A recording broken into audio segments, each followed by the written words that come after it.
Ассаламағалейкум, құрметті ағайын. Күннің қорытынды жаңалықтарымен тәуліктің эфирде Олжас Нұржақып. Еліміздің тұңғыш президенті Нұрсұлтан Назарбаев Алматы қаласының әкімі Бақытжан Сағынтаевты қабылдады. Кездесуде елбасына Нұр Отан партиясы қалалық филиалының партия жұмысын жүйелі жаңғырту бағдарламасы бойынша жоспарлары баяндалды. Бақытжан Сағынтаев елбасына партияның қалалық филиалы саяси кеңесінің кеңейтілген отырысының нәтижелері жөнінде мәлімет берді. Нұр Отан партиясы төрағасы президент пен партияның сайлауалды тұғырнамасының, сондай-ақ съездерде қабылданған шешімдердің сапалы орындалуын қадағалауды қамтамасыз етуді тапсырды. Сонымен бірге Қазақстанның тұңғыш президенті партия алаңында азаматтық қоғам мен мемлекеттік органдардың тиімді өзара іс-қимылы үшін жағдай жасаудың маңыздылығына ерекше назар аударды. Сондай-ақ кездесу барысында Нұр Отан фракциясының қалалық мәслихаттағы рөлін арттыру, сыбайлас жемқорлыққа қарсы жұмысты күшейту және Жас отан жастар қанатының белсенділігін арттыру мәселелері талқыланды. Сондай-ақ Нұрсұлтан Назарбаев ұлттық банк төрағасы Ерболат Досаевты қабылдады. Кездесу барысында Нұр Отан партиясы саяси кеңесінің кеңейтілген отырысында Қазақстанның тұңғыш президенті ұсынған ел экономикасының одан әрі өсуінің ынталандыру шараларын талқыланды. Сонымен қатар Нұрсұлтан Назарбаевқа инфляцияның қазіргі жағдайы мен елімізде несиелік қаржылық саясатты жүзеге асыру барысы жөнінде мәлімет берілді. Бүгін мемлекет басшысы Қасым-Жомарт Тоқаев бюджеттік жоспарлау мәселелері жөнінде кеңес өткізді. Жиынға премьер-министр Асқар Мамин, премьер-министрдің бірінші орынбасары қаржы министрі Әлихан Смайылов, премьер-министрдің орынбасарлары Бердібек Сапарбаев пен Жеңіс Қасымбек, ұлттық экономика министрі Руслан Дәленов, есеп комитетінің төрағасы Наталья Годунова, сондай-ақ президент әкімшілігінің басшылығы қатысты. Кеңес барысында президентке республикалық бюджеттің алдағы 3 жылға арналған жобасының негізгі параметрлері баяндалды. Қасым-Жомарт Тоқаев бюджет жобасының теңгерімді және еліміздің әлеуметтік экономикалық даму талаптарына сай екенін айтты. Сонымен қатар мемлекет басшысы бюджеттік шығыстардың тиімділігін арттыру және бюджеттің кірісін одан әрі ұлғайту жөнінде жұмыстарды жалғастырудың маңыздылығын атап өтті. Президент бюджетті жоспарлаудың барлық кезеңдерінде шығыстарды оңтайландыруға, есеп комитетімен өзара тығыз ықпалдастық орнатуға, сондай-ақ негізсіз имидждік және консалтингтік шығындарды қысқартуға шақырды. Соңында мемлекет басшысы үкіметке бюджет үдерісіне бақылауды күшейтуді тапсырды. Оның айтуынша, бюджет әлеуметтік экономикалық тұрғыдан барынша тиімді әрі маңызды жобаларды қаржыландыруы тиіс. Үкімет педагог мәртебесі туралы заң жобасын парламентке жіберді. Құжатта осыған дейін айтылған мұғалімдердің жалақысын 4 жылда 2 есе өсіру, магистр дәрежесі үшін және жас ұстаздарға тәлімгер болғаны үшін қосымша ақы төлеу сынды бірқатар өзгерістер қарастырылған. Заң жобасында қаралған өзге де мәселелер туралы толығырақ тілші баяндайды. Бүгін үкіметте қаралған заң жобасы талайдан бері қоғамның, құзыретті министрліктің және ұстаздардың талқылауынан өтті. Нақты ұсыныстарға сүйеніп енгізілген өзгерістердің қатарында ұстаздардың еңбек демалысын 56 күнге ұзарту, сынып жетекшілігі мен дәптерлерді тексерген үшін ақыны 2 есе өсіру және ұстаздарға педагогикалық шеберлігі үшін қосымша ақы төлеу шарасы бар. Аталған заң нормалары мұғалімдерге келесідей мүмкіндіктер беретін болады. Сынып жетекшілігі үшін 173 мың мұғалімнің, ал дәптерлерді тексерген үшін 165 мың мұғалімнің қосымша ақысы 2 есеге көбейеді. 212 мыңнан астам қызметкердің біліктілік санаты үшін айлық жалақыдан 30-дан 50%-ға дейінгі мөлшерде қосымша алуына мүмкіндік беріледі. 7 мың қызметкердің магистр дәрежесі үшін 10 айлық есептік көрсеткіш мөлшерінде қосымша ақы төлеуге ақы алуға мүмкіндік беріледі. 18 мың қызметкердің тәлімгерлік үшін бір базалық лауазымдық жалақы мөлшерінде қосымша ақы алуына мүмкіндік береді деп күтілуде. Және де 100 мыңнан астам біздің педагогтер қосымша 14 күн жазғы демалысына қосылып, олардың да демалыстары енді 56 күн құрайтын болады. Педагог мәртебесі туралы заң мақұлданса, ұстаз абыройын аяқ асты еткендер мен мұғалімдерді артық жұмысқа тартқандарға 120 айлық есептік көрсеткіш көлемінде айыппұл салынады.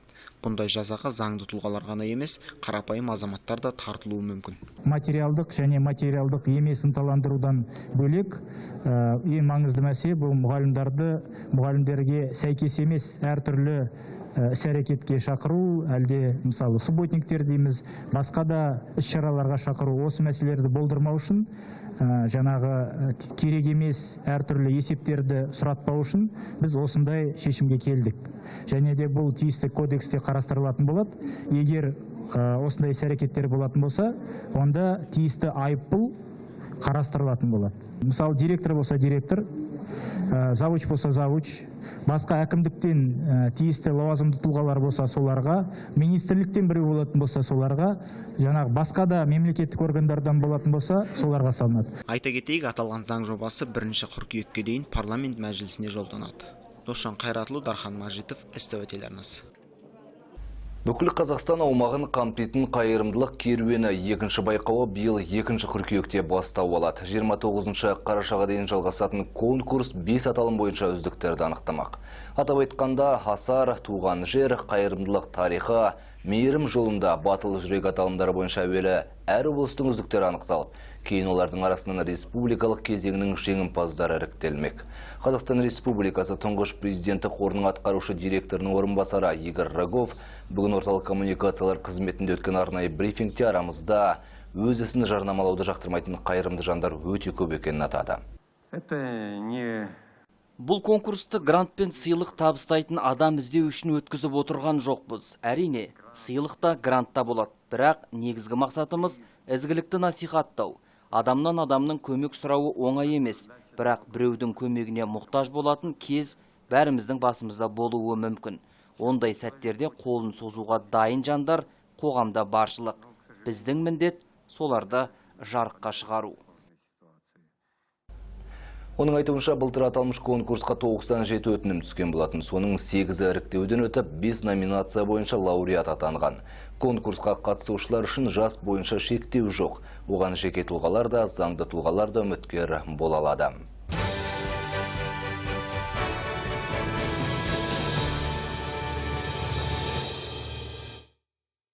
Алматы көшелерінде адам қаққандардың бірі қолға түсіп, екіншісіне іздеу жарияланды. Бұл туралы бүгін үкімет отырысынан кейін ішкі істер министрі Ерлан Тұрғынбаев мәлімдеді. Министрдің сөзінше оқиғадан зардап шеккен 3 адам ауруханада жатыр. Ал күдіктілер көліктерін оқиға болған жердің маңына қалдырған. Қазіргі таңда көліктер айып тұрағына қойылған. Имена пока в рамках уголовного дела. Тергеу құпиялылығын сақтауға сай күдіктілердің есімін айта алмаймын. Бұл жерде қылмыстық іс бірнеше бап бойынша қарастырылады. Біріншіден жіктелуі бойынша көлікті мас күйінде жүргізу бабымен қатар бұзақылыққа қатысты бап зерттеле келе кісі өлтіруге әрекет ету бабына ауыстырылды. Айта кетейік, осыған дейін әлеуметтік желілерде Алматының Гагарин көшесінде 2 автокөліктің 3 адамды қағып жарақаттаған видеосы тараған. Оқиға 26 тамыз күні таңғы сағат 5-те орын алған көрінеді. Нұр-Сұлтан қаласының полиция департаменті елордадағы атысқа қатысты мән-жайды түсіндірді. Айта кетейік, 25 тамыз күні жедел басқару орталығына Маман көшесінде атыс болып жатқаны туралы хабар келіп түскен. Оқиға орнына жеткен полицейлер жағдайға көз жеткізді. Бір топ адам жанжалдасып ашуға булыққан, біреуі басқаларға қарудан оқ жаудырған. Салдарынан 4 адам жараланды, оның біреуі ауруханаға жеткізілген соң көз жұмды. Күдіктілер оқиға орнынан ізін жасырған. Қазіргі таңда оқ атылған қару-жарақ табылып, тиісті сот медициналық сараптама тағайындалған. Мән-жайды анықтау кезінде оқиға қатысушылары арасындағы жанжал дұшпандық қарым-қатынас негізінде туындағаны белгілі болды. В данное время проводится досудебное расследование, назначены соответствующие экспертизы. Конфликт, как было установлено, конфликт произошел из-за неприязненных отношений. Подозреваемые установлен и задержаны в течение суток и водворен в изолятор временного содержания. Тәулік ішінде осы болған жерден күдіктілер ізін суытып үлгерген, алайда тәулік ішінде осы қылмысы жасады деген күдіктілер анықталып, ұсталды. Оның біреуіне қазіргі таңда қамауға алынып, сотқа дейінгі тергеп тексеру жұмыстары жүріп жатыр. Бұл қылмыс тәулік ішінде ашылған болатын. Қазіргі таңда барлық жағдай жан-жақты тексеріліп, анықталу үстінде. Қарағандыда қорықшы Ерлан Нұрғалиевтің өліміне қатысты сот тыңдалымы өтті. Сот алды тыңдау отырысы облыстық мамандандырылған қылмыстық істер жөніндегі сотында басталды. Айыпталушылар орындығында 7 адам, алыс қарауында 40 том. Ескі салайық, осы жылдың қаңтар айында өңірде бақылау жұмыстарымен жүрген инспектор Ерлан Нұрғалиев пен Петр Ницикке браконьерлер шабуыл жасаған. Ағадзопром инспекторлары шабуыл салдарынан ауыр жарақат алды. Әрі қорықшы Ерлан Нұрғалиев жарақатының ауырлығына байланысты көз жұмды. Бүгін сол істің тыңдалымы өткен болатын. Бүгінге келіп түскен ақпараттар легі осындай болды. Келесі кездескенше аман сау болыңыздар.